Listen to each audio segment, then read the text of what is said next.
जिच्यामुळे माझी आई शिकली आणि आईमुळे मी शिकू शकलो त्या सावित्रीबाई फुले, महात्मा फुले. ज्यांचं नाव घेतलं की रक्त सळसळतं ते छत्रपती शिवराय. ज्यांच्यामुळे अख्खा देश एकसंघ झाला ते डॉक्टर बाबासाहेब आंबेडकर.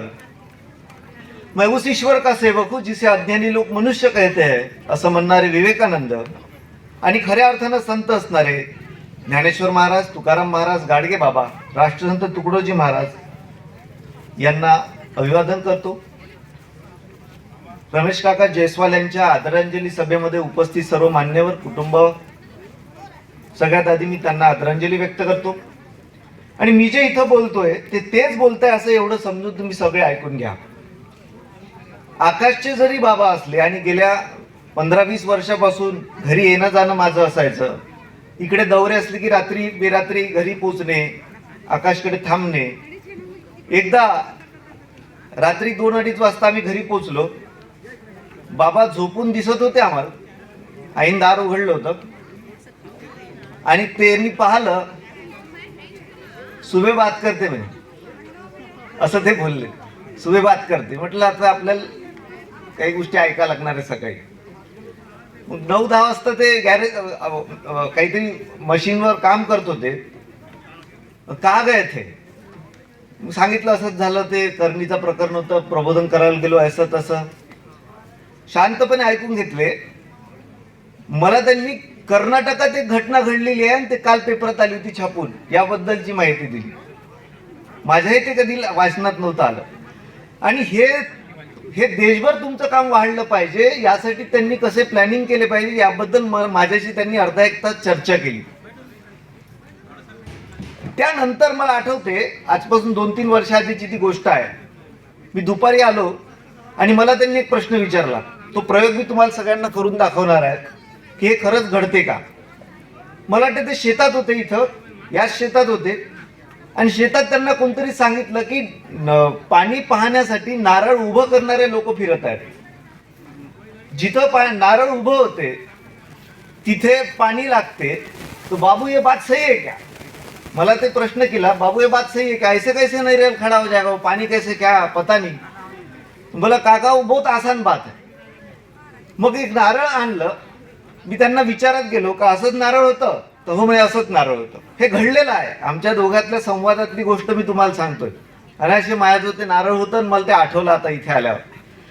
मग मी म्हटलं क्या हुआ था? तो कुछ नहीं बता रहा था. बोले कि इस प्रकार से नारियल लिया और वो पूरा घूम रहा था, खेत में पूरा घूमा, इधर घूमा और फिर एक जगह पे उसका नारियल खड़ा हो गया. यानी कैसा, या पद्धतीने उभं झालं. मग मी त्यांना सांगितलं असं झालं का की असा तो पकडून होता नारळ? हो म्हणे असाच पकडून होता. सगळेजण लक्ष द्या कारण हे तुमच्याही घरी कधी ना कधी येऊ शकते. असं होतं का नारळ? म्हणे हो असंच होतं. मग असा तो घुम फिरत होता का? हो म्हणे. मग फिरता फिरता ते असं झालं का? बिलकुल असंच झालं असं म्हणत होता म्हणे. तो एक बार बाबू फिरसे करो बोले तुम. ते फार निरीक्षण तगडं होतं त्यांचं. तर ते या पद्धती पुन्हा मी केलं आणि मग ते पुन्हा असंच उभं झालं हळूच कर. कुछ तो नहीं कर रहे बोले तुम, कैसे खड़ा हो राहूंगा. मग म्हटलं बताओ तो कैसे होता होऊंगा. असं मी गमतीन त्यांना म्हटलं. कुछ तो भी हो रहा होऊंगा बोले. नारियल को कहीं से भी जर्क मिल रहा है. ते जर्क शब्द वापरला त्यांनी. पहा होते कसं, या पद्धतीनं आपण बोट ठेवत असतो कर आकारात आणि यामध्ये ते आपण बसवतो. हे बसवल्यानंतर तो फिरत असते. फिरत असताना हे बोट तो सरळ करते. म्हणजे हे बोट या पद्धतीचे आहेत वाकवलेले आणि हे सरळ केलं, नारळ उभं झालं. बोट सरळ करायचे 2,500 ते 5,000 रुपये घेते तो. बोट सरळ करायचे आणि प्रत्येक बोरवर आल्याजवळ या पद्धतीचा एक माणूस ठेवलेला असते कमिशन बेसवर. मी जेव्हा काकांना सांगितलं का या पद्धतीने नारळ उभा होते, उसको कल आणले बोले बताता मैं. म्हणजे त्यांनी समजून सांगितलं होतं त्यांना. मला बोलले थे, मैं बोला बोले उसको मत पड उसके पीछे, फालतू कहीं भी खोद के रख देंगे, 2-4 लाख खर्च हो जाएगा तेरे. विहीर खोदण्यासाठी चर्चा होती या पद्धतीनं. आणि मग आज जेव्हा तुम्ही असं पाहता की जेव्हा आकाशनी सांगितलं की ते कधी देवळात गेले त्यांनी पाहिलं नाही, त्यांचा देव कामात होता, संतांच्या विचारांचे होते ते पूर्ण. पण हे देहदान का केलं त्यांनी, नेत्रदान का केलं? आणि आजची जी आदरांजली आहे हे फक्त भेटण्यासाठी किंवा त्यांच्या कुटुंबांना तुम्ही आधार द्यावा यासाठी नाही, तर आज काकांची भूमिकाही तुम्हाला समजून घ्यायची आहे, त्याकरता हा कार्यक्रम आहे. त्यांचा विचार जयस्वाल कुटुंबातल्या अनेक पिढ्यांपर्यंत जिवंत राहायला पाहिजे, तो पुढे गेला पाहिजे, या भूमिकेतून सुद्धा आजचा कार्यक्रम आहे. आणि ही काकांनी घेतलेली भूमिका समाजातल्या प्रत्येक घटकापर्यंत गेली पाहिजे, त्या घटकाच्या घरापर्यंत गेली पाहिजे, म्हणून सुद्धा आजची हा कार्यक्रम आहे. इथे फक्त तुम्हाला यायचं आहे आणि मग तेरवी नाही केली तर हा कार्यक्रम केला, हे डोक्यातून पहिले काढून टाका. सगळ्यात आधी आपण समजून घेऊ की काका या विचाराचे का होते. एक तर ते निसर्गाचा विचार करत होते. निसर्गामध्ये कुठली ना कुठली गोष्ट विनाकारण घडत नाही, त्यांना माहित आहे, कारण त्यांचं अख्खं जे काही आयुष्य होतं ते शेतीशी रिलेटेड होतं. ते शेतीबद्दल प्रचंड सिरियस होतं. ॲग्रो वगैरे सतत वाचायचे. हवामान खात्याच्या संदर्भ, हवामानापासून तर ते वेगवेगळ्या गोष्टीपर्यंत चर्चा असायची त्याची. त्यांना विश्व निर्माण कसं झालं याची पूर्ण माहिती होती. आजपासून 13.5 अब्ज वर्षापूर्वी एक स्फोट झाला. त्यातनं आपण सोप्या भाषेत समजून घेऊ. त्यातनं हायड्रोजन बाहेर पडलं, त्यातनं आकाशगंगा तयार झाल्या, ज्याला दीर्घिका असा शब्द आहे. आपली पण आकाशगंगा तयार झाली. त्यामध्ये आजपासून 5 अब्ज वर्षापूर्वी सूर्य तयार झाला, त्याच्यामुळे गरमी होऊन राहिली. तुम्हाला आपल्यावर आहे तो तारा आहे. तो तयार झाल्यानंतर 4.5 अब्ज वर्षापूर्वी आपली पृथ्वी तयार झाली आणि काही अब्ज वर्षानंतर वेगवेगळ्या जीवांची निर्मिती झाली. मी त्याच्यात खोलवर जात नाही. मी ही निर्मिती काय सांगतो ते नीट समजून घ्या. आपल्या इथं तेरवी करणारे, आत्मा मानणारे हे सगळे लोक, सगळ्याच धर्माच्या बाबतीत मी बोलतोय, त्यांना हे मुळात कळत नसते, त्यांना माहिती नसते, त्यांना माहीत करून दिल्या जात नाही का बा हे नेमकं आहे का. म्हणजे आपल्या इथं बोलताना बोलून टाकते, माणूस मेला का आत्मा बाहेर निघते आणि तो दुसऱ्या शरीरात घुसते. म्हणजे इतकं बढिया वाक्य वापरते त्या आत्म्यासाठी का आत्मा माणसं बदलवते जसे आपण कपडे बदलवतो, असं शब्द वापरते आत्म्यासाठी. आजपर्यंत कोणीही आत्मा सिद्ध केला नाही. काकांना याची पूर्ण कल्पना होती की आत्मा, भूत यासारख्या गोष्टी सांगून लोकांना लुबाडल्या जात असतात, हे त्यांना पूर्ण माहिती. आता नेमकं आपण समजून घेऊ का खरंच पुनर्जन्म होते का, आत्मा खरंच असते का, आणि आपल्याला जो मोक्ष वगैरे मिळत असते हे खरंच मिळत असते का. आत्मा फक्त शरीर बदलवते असं म्हणणाऱ्या मागचा आत्म्याची संकल्पना आपण नेमकी समजून घेऊ. विचार करा, 2-3 लाख वर्षापूर्वीचा माणूस, तसं तर 1 लाख वर्षापूर्वी आपल्या पृथ्वीवर 4-5 जातीच्या माणसाच्या प्रजाती होत्या. आज फक्त एकच उपलब्ध आहे, तिचं नाव आहे होमोसेपियन. आता या होमोसेपियन बद्दल जरी विचार केला, बुद्धिमान माणूस याचा जरी विचार केला, हा गुफेत राहायला लागला, अग्नीचा शोध लागला.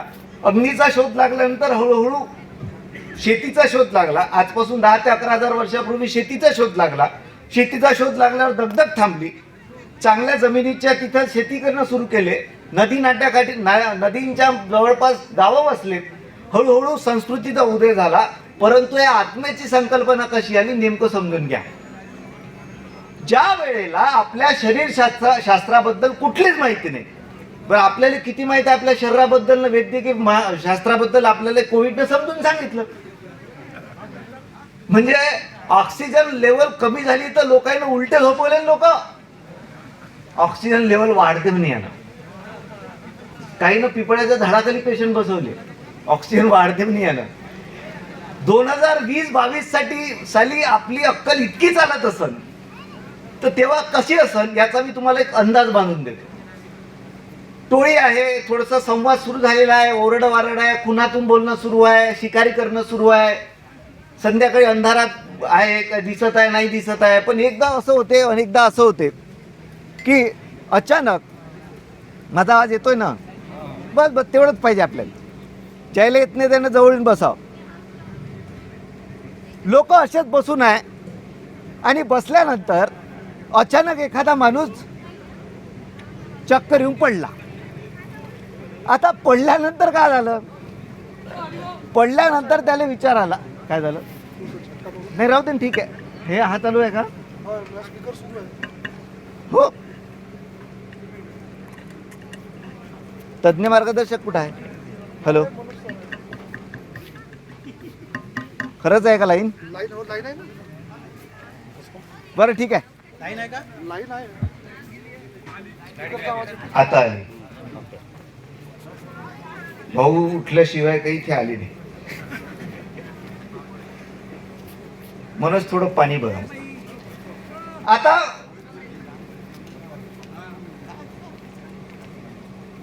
गुफेच्या बाजूला आदिमानव बसून आहेत किंवा काही काम करताय, शिकार करताय, अचानक कोसळला एखादा आदिमानव. 2-3 दिवस तसाच आहे, सुजायला लागला, फुटायला लागला, वासायला लागला, वारंवार हे घडून राहिलं.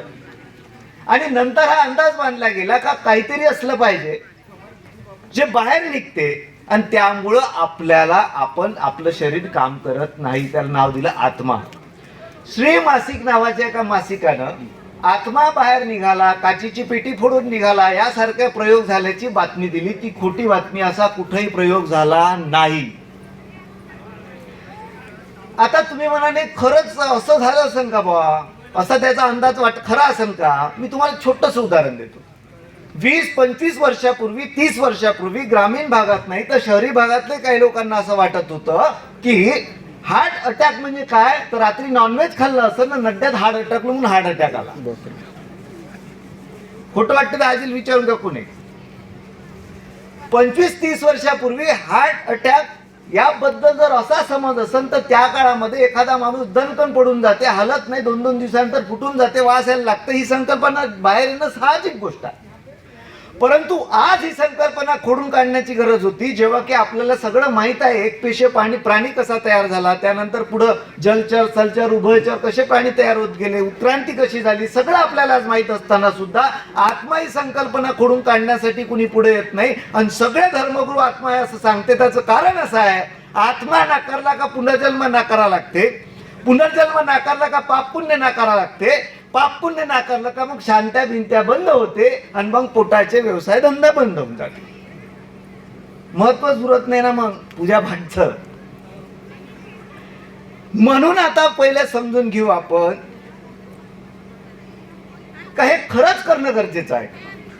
माणूस मेला, आपल्या इथं एकदम जबरदस्त संकल्पना आहे. मी नेहमी गमतीन म्हणतो, आपले मस्तक म्हणजे हल्याचे मस्तक आहे. दिसायला ह्या सपाटे. आमच्या घरी हल्या होता, त्याला हिवरेल टांगू आम्ही. हा गर्दन आपलंही तसंच झालं आहे. आपल्याला हल्यासारखं असं टांगून दिलं, ते स्वर्ग पाहिजे तो स्वर्ग. हा गर्दन वाढणं सुरू आहे, हे कामातच नाही येऊन राहिलं. ते दिसतही नाही. गर्दन वाढलं सुरू आहे, कामात काहीच येऊन नाही राहिला. उभाच्या उभाच आहे. पहा, पुनर्जन्म होते. 84 कोटी योनीतून माणसाचा एकदा जन्म भेटते. मी खोटं बोलत असेल तर मला पटकन ऑब्जेक्शन घ्या. 84 कोटी योनीतून एकदाच माणसाचा जन्म भेटते. आणि मग तो जन्मानंतर जर आपली आई असेल तर बाबासाठी घरघर फिरते वडाच्या भोवताल, ताई असेल तर जावयासाठी फिरते, मामी असेल तर मामासाठी फिरते, भाऊ असेल तर वहिनी फिरते. माझी आई सुद्धा बाबासाठी घरघर फिरली. ऍक्च्युली दोघंही मेले, त्यामुळे मी तुमचे आई वडील काय वापरू, मी माया वापरतो म्हणून मी माया बाप घेतला, आई घेतली उदाहरणासाठी. माझी आई माझ्या बाबासाठी घरघर फिरली. मी काही खूप दूरचा नाही, मी हिंगणघाटचाच आहे. महिला कंगन नावाचं दुकान सगळेजण ओळखत असाल, ते आपलंच दुकान आहे. म्हणजे याच्यासाठी सांगून राहिलो की खरंच मेले का नाही बा, विचारू शकता तुम्ही. काय काही वक्ते कुठेही बोलते, तपासू शकता तुम्ही. तर आई बाबासाठी घरघर फिरली. बाबा म्हणजे बाळकृष्णराव वंजारे. आणि आई पहिले फिरली असत बाबासाठी. आई पहिले गेली, नंतर बाबा गेली. आता आई मेल्यावर तिची झाली बकरी, कारण पुढचा जन्म माणसाचा नाही आहे, तो कोणाचाही भेटू शकते. आपल्या हातात आहे, कोणाला द्यायचं तर आपण बकरीचा दिला आईले. आई झाली बकरी. काही वर्षानंतर बाबा गेलेत, बाबा झाला बकरा. आता का बाबाचा बालविवाह लावता आणि खाटीक पोचू तरी तीन का आईपर्यंत बाबाले. माझा साधा प्रश्न आहे का पुनर्जन्म होत असते पण एक वेळा फिक्स करा ना, पुढचा जन्म माणसाचाच भेटते का? नाही, एकदाच भेटते. ओके, मग 7 जन्म हाच भेटू दे. हे डिमांड ड्राफ्ट भरता कायले? अरे पुढच्या वेळेस कोण आहे कोणाला माहित.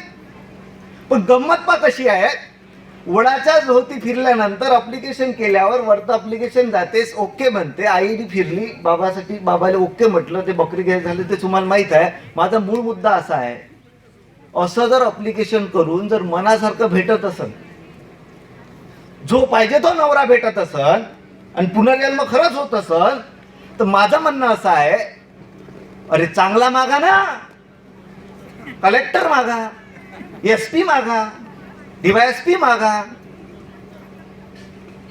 तहसीलदार मागा, शास्त्रज्ञ मागा, माझ्यासारखा स्मार्ट शिक्षक मागा. हे भयताडा मागतं कायले? एकही माणूस बाबळीच्याही भोवताल फिरत नाही, निंबाच्याही भोवताल फिरत नाही का हेच भेटू दे बा. याचा अर्थ माणसाचा पुनर्जन्मावर विश्वास नाही आहे. वाजवू शकता टाळ्यात. मग बायानं काऊन ठेवा पुनर्जन्मावर विश्वास? स्वतःचं शोषण करून घ्यासाठी?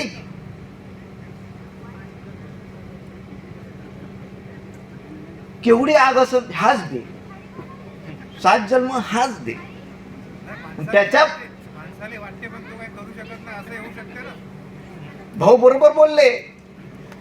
भाऊच्या बद्दल मी एक उदाहरण देतो. नागपुरात एक घटना घडली आता मागच्या वडसावित्री.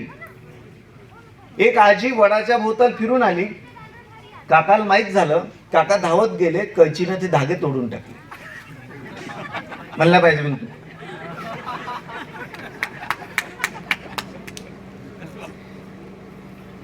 स्पष्टपणा काकाजीनं व्यक्त केला, बरी गोष्ट झाली.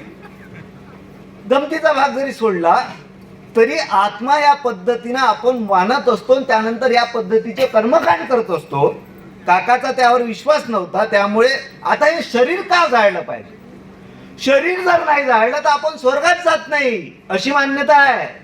बरं, स्वर्गात जाण्यासाठी फक्त जाळा नाही लागत, ते पोराच्या हातानंच पेटवा लागते.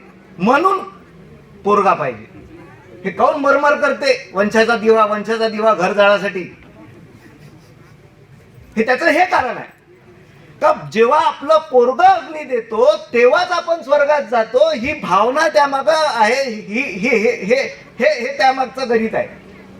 आणि म्हणून तुम्ही पहा ना, एखाद्याला जर म्हटलं तुम्ही दत्तक घेऊन घ्या ना, नाही काऊन रे? नाही, ते रक्तातच पाहिजे. म्हणजे रक्ताच्या मागे तुमच्या मागे डोक्यात एक गोष्ट आली असेल. रक्ताचं म्हणजे ते त्याच्या रक्ताचं म्हणजे ते ओ पॉझिटिव्ह बी पॉझिटिव्ह आलं नाही आहे, ते जातीचा, त्याच्यात कुटुंबाचं, म्हणजे जात भल्ली घुसून आहे डोक्यात. पुनर्जन्माशी त्याचं नातं आहे. आता मी तुम्हाला ते उकलून सांगतो बरोबर. या देशामध्ये काही हजार वर्ष मनुस्मृतीच्या म्हणण्यानुसार अनेक वर्गांना शिक्षणापासून, स्त्रियांना आपल्या अधिकारापासून दूर ठेवल्या गेलं. आणि जेव्हा जेव्हा हा घटक असं बोलायचा, प्रश्न विचारायचा की आम्हाला शिक्षणाचा अधिकार का नाही आहे, स्त्रिया विचारायचे की आम्हाला या पद्धतीने जगण्याचा अधिकार का नाही आहे, तेव्हा उत्तर दिलं जायचं की मागच्या जन्मात जे काही तुम्ही पाप पुण्य केले होते त्याचा जे काही वजाबाकी गणित केल्या गेलं त्या आधारावर हा जन्म ठरलेला आहे. आता ह्या बदलू शकत नाही. ह्या जसा जन्म आहे तसा पूर्णपणे जसा तसा पूर्ण करायचा. याच्या आधारावर तुम्हाला पुढचा जन्म भेटल. केवढं मोठं गांजर दिल्या जाईल. म्हणजे मागच्या जन्माचा पत्ता नाही, पुढं होणार आहे का याचाही माहित नाही. आणि ह्या जन्म तुझ्या हातात काहीच नाही, भुरका घेऊन बस. याले म्हणते कर्म सिद्धांत. म्हणजे तू कोण्या वर्गात जन्मलेला आहे, कोण्या जातीत जन्मलेला आहे हे तुझी चूक नाही, तुझ्या मायबापाची चूक नाही, किंवा या जात किंवा धर्माची चूक नाही, वर्णाची चूक नाही. तर तुला मागच्या जन्मात जे काही गडबडी केल्या होत्या त्याच्यामुळे तुझ्या हा जन्म भेटलेला. केवढं मोठं गणित दे आपल्याला. आणि आपण ते मान्य करू, कारण आपण शब्दांनी ग्रंथ प्रामाण्यवादी होतो. म्हणजे काय, एखाद्यानं एखादा शब्द सांगितला, जसाच्या तसं स्वीकारला, त्याची चिकित्सा करायची नाही, त्याला म्हणते शब्द प्रामाण्य. आणि ग्रंथप्रामाण्य म्हणजे काय? एखाद्या पुस्तकात असलेले वाक्य जसेच्या तसेच स्वीकारायचे, त्याची चिकित्सा करायची नाही. म्हणजे गाडगे बाबा एका ठिकाणी कीर्तन करत होते. कीर्तन झालं आणि ते दुसऱ्या गावाला पोहोचले. जात असताना असाच पेंडॉल होता टाकून आणि एक हबाब गोष्टी करून राहिले मोठ्या मोठ्यानं. आणि ते अचानक मूडमध्ये आले आणि बोलून गेले, मागच्या जन्मात म्हणे मी कृष्णासोबत, इंद्रासोबत, ब्रह्मादेवासोबत पंक्तीत बसून जेवलो म्हणे स्वर्गात. शब्द प्रामाण्य कायले म्हणते ते समजून सांगून राहिले. गाडगे बाबांनी ऐकलं ते बरोबर. कीर्तन त्याचं संपू दिलं, स्टेजवर गेले आणि खराटानं झोडपून राहिले त्याला. बरं त्याला समजे नाही ह्या कोण होय आणि खाऊन मारून राहिला. लोकायले समजे नाही का गाडगे महाराजाले काऊन पाजवून राहिले. कसं तरी दूर केलं त्याला. महाराज का झालं? बाबा खाऊन आज भेटला म्हणे, आता नाही सोडत. ऐकायलाच तयार नाही गाडगे महाराज.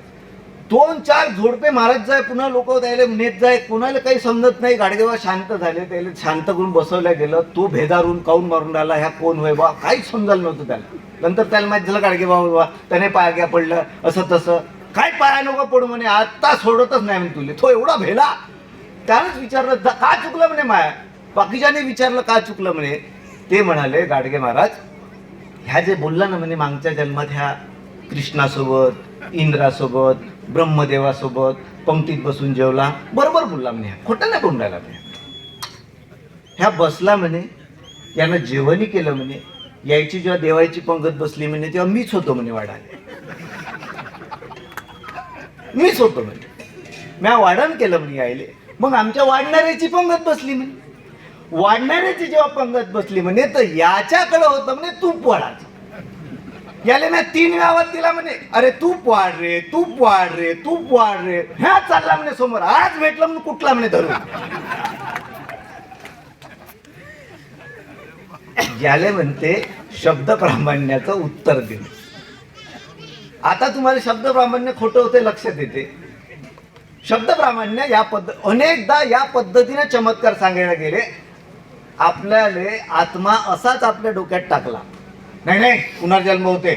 आणि आपल्याला कसं मामूली आहे का तू ह्या जातीत आहे ना, त्याच्यात मग 12:30 मध्ये वरती आणतो वाली. त्या वयाला समजत नाही आपल्यावर आहे बाकुली. याला वाटते वा मी कोण्या मोठ्या याच्यात आहो, मी हे आहो, मी ते आहो. हे सगळं पुनर्जन्मासोबत जोडल्या गेलं. पुनर्जन्म नावाची वस्तू अस्तित्वात नाही. हे पुनर्जन्म आणि नशीब हे जोडलेल्या गोष्टी आहेत. कारण तुमचं नशीब सटवी लिहिते म्हणते, असं बोलते. सटवी लिहिते म्हणते नशीब. आणि तिच्याबद्दल बोलते किंवा सटवीच्या लग्नाला 1700 साडी न. मी त्या दिवशी दिवसभर बसलो ते लिहून काढलं 1760. हे का अनुभवायच्या मागं एखाद दिवस सापडलं तर मी बोलेन तुमच्याशी. पण सगळ्यात आधी नशीब समजून घ्या. पुनर्जन्म मानणारे नशीब 100% मानतात. नशिबापेक्षा जास्त कुणाली भेटत नाही. वक्त से पहले और मुकद्दर से ज्यादा किसी को कुछ नहीं मिलता. मरमर करते काय मग तू एवढी मरमर कायले करता रे बाबा. सकाळी उठ तिकडं जा, झाडाला पांडे इकडं दे. शेतकऱ्याला सांगा बरं हे असं. मुकद्दर से म्हणजे एवरेज से ज्यादा और पेरने से कम. नाही वखर घेऊन धावला मागं तर काहीच नाही.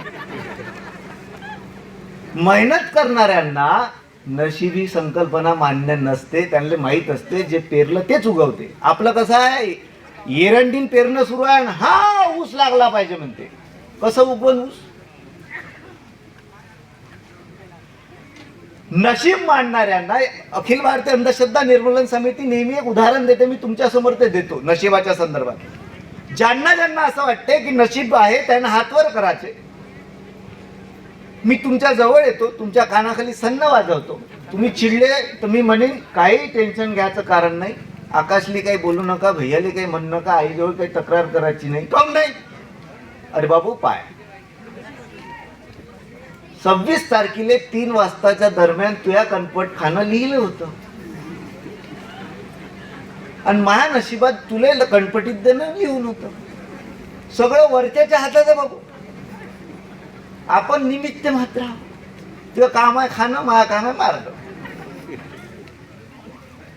तर तुम्हाला कसं वाटत काहीतरीच.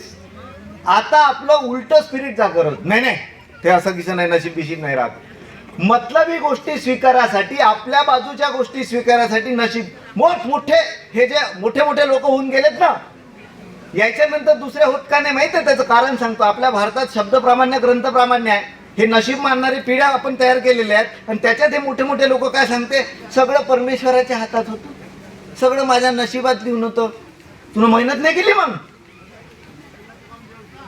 आणि मग आपल्या पोरायला असं वाटते की नाही यार ते नशीबच तसं राहते, आपलं तसंच आहे. काका ते मानत नव्हते म्हणून हे उभं करू शकले. शून्यातून विश्व निर्माण करणे म्हणते. नशीब नावाची कुठली गोष्ट नाही. आणि उरला आता मोक्ष.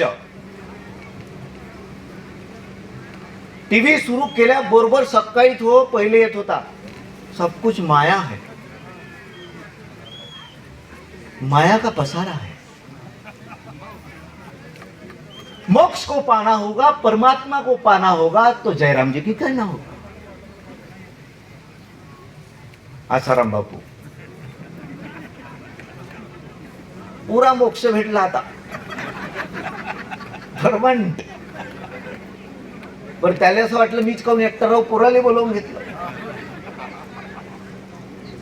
मेल्यावर मोक्ष मिळते. मोक्ष म्हणजे कसा आहे,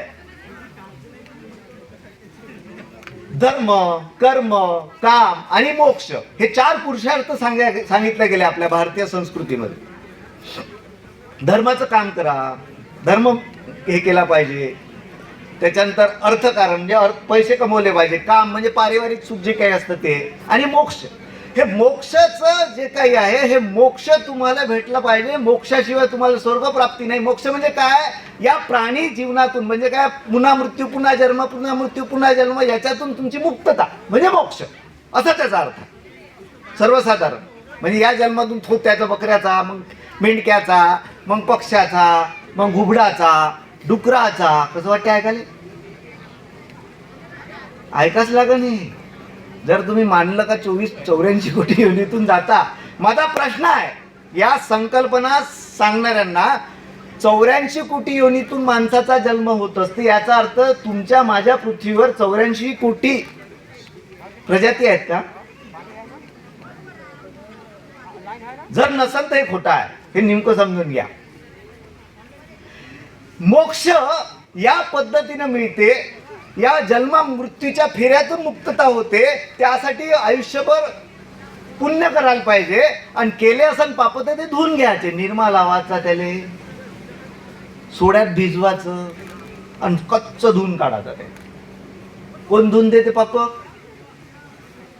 गडजी बाबाजी.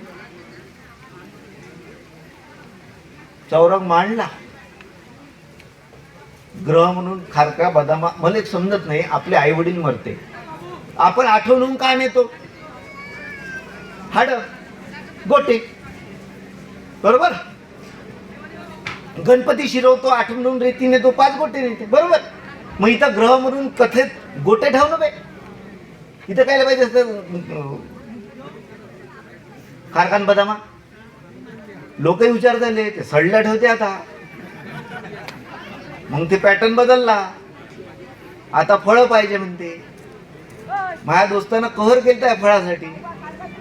त्यानं 2 लिंबू आणि 2 लहान जांब देऊन दिले महाराज. गरम हे नाही पाहिजे म्हणे. मी म्हटलं बरोबर आहे, ते खायच्या कामाचे आणि पिळाच्या कामाचे. काय ठेवले म्हणलं तुला? पुण्य कमवण्यासाठी पाप धुतलं पाहिजे. दान करायचं असेल तर ते गरीबाला कोणीच सांगत नाही, गरीबाला दान करा, पक्षासाठी पाणी ठेवा, हे पुण्य कमवायचे हे नाही सांगत. या नदीत जाऊन डूब, ह्या मंदिरात जाऊन दक्षिणा दे, हे पूजा कर, ह्या यज्ञ कर. हे पुण्य मिळवण्याचे आणि पाप धुण्याचे मार्ग सांगितले जातात. कारण हे केल्यामुळे ज्याला फायदा होते त्याने हे अरेंजमेंट करून ठेवली आहे. हे त्याच्या मागचं कारण समजून घ्या. याले संतांनी विरोध केला. हे मोक्ष भिक्ष काही नाही राहत. यासाठी संत ज्ञानेश्वर असं म्हणतात, मेल्या पोटी मोक्ष मिळेल आमासी, ऐसे जे म्हणती अतिमूर्ख. संत ज्ञानेश्वरांचं वाक्य आहे, माझं नाही आहे. ते म्हणतात मेल्यावर मोक्ष मिळते असं जर कोणी म्हणत असेल तर ते मूर्ख आहे. आणि पुढे ते असं म्हणतात, मेल्या पोटी मोक्ष मेला आमासी, ऐसे जे म्हणती अतिमूर्ख. दीप गेल्यावर कैचाची प्रकाश, झाका झाकी त्यास कासायाची. म्हणजे दीप म्हणजे माणूस गेला मेला, तर आपले तो असा इतका कार्टून शो करून टाकते त्याचा, हा भरते त्याच्या तोंडात, हा फुगवून टाकते तोंड, काय काय टाकन, विडा टाकन. ते रोज पाणी टाकतो सकाळी आपण झाडाला, त्यांना काय तुळशीचे पानं टाकन, सोन्याचा मणी टाकन. दुसऱ्या दिवशी पेटवल्यावर बसते ते राखड चिवडत, काऊन रे मणी शोधून राहिलो, टाकला काय ना मग सारा जीव त्या मण्यात, बाप मेला त्या. त्याचं दुःख नाही, तो छटाकभर अर्ध्या ग्रामचं नाही राहते, ते पायनं सुरू त्याने. आणि मेलेल्या माणसाचं इतकं विचित्र विद्रुपीकरण केलं जात असते. शाल टाकन 500ची. मला माझा मित्र म्हणे ना, आई गेली म्हणे, 1000 रुपयाची शाल टाकली म्हणे भाऊ आपण, काय दे तिरडीवर 1000 रुपयाची शाल टाकली म्हणे. म्हणलं जिवंत होती का, मी उघडी पाहिली तिला 2-3 वेळा. जास्त बोललो का म्हणलं माझ्यासमोर. दीप गेल्यावर कैचाची प्रकाश. एखादा बुडा गेला का बुडी मोठ्यानं ओरडते, मले ईर दाखवा, मले जगाचं नाही. 30-30, 40-40 वर्ष झालं बुडे तुझे गावात, तुला ईर नाही माहित गावात. म्हणून ज्ञानेश्वर काय म्हणतात, याला म्हणते आपल्याकडे येल पाणी. दीप गेल्यावर कैचाची प्रकाश, झाका झाकी त्यास कासायाची. जोवरी जीवन तोवरी ज्ञान घेऊन या सिद्ध करा. जोपर्यंत जीवन आहे तोपर्यंत ज्ञान घ्या, ज्ञान वाटा. हाच खरा मोक्ष आहे, हाच खरा धर्म आहे. आणि हा धर्म ना हा मोक्ष काकांना माहित होता. ज्ञान घेतलं, ज्ञान दिलं, आनंदी होते. कारण स्वतंत्रता हाच खरा मोक्ष आहे, आनंद राहणे हाच खरा मोक्ष आहे. काही परलोक बिरलोक राहत नाही, ते माहित होतं. सगळीकडे हमलोकच आहे हे माहित होतं. काही परलोक नसते. त्यामुळे या पद्धतीनं आपण समजून घेतलं पाहिजे आणि मदत केली पाहिजे. म्हणून त्यांनी देहदान केलं. आणि जगल्यानंतर मेल्यानंतर, आनंदात जगल्यानंतर मेल्यानंतर इतरांना आनंद कसा मिळेल, इतरांचे दुःख कसे कमी होतील, याकरता स्वतःचा देह पोरांसाठी शिकण्यासाठी देऊन दिला, इतरांना पाहण्यासाठी डोळ्यात देऊन दिले, की जसं मी आनंदात जगलो तसे अनेकांना आनंद वाटत जा. ही भूमिका त्यांनी मेल्यानंतरही पूर्ण केली. आणि या पद्धतीनं मेल्यावर स्वर्ग नसते. आणि दुसरं मी आणखी तुम्हाला सांगतो, त्यांना हे जीवन आवडलं आणि त्यांना इथंच पाहिजे होतं अजून राहणं, असं त्यांना वाटत होतं कदाचित. आणि त्याची इच्छा पूर्ण झाली. डोळे माया नेहमी राहील इथंच.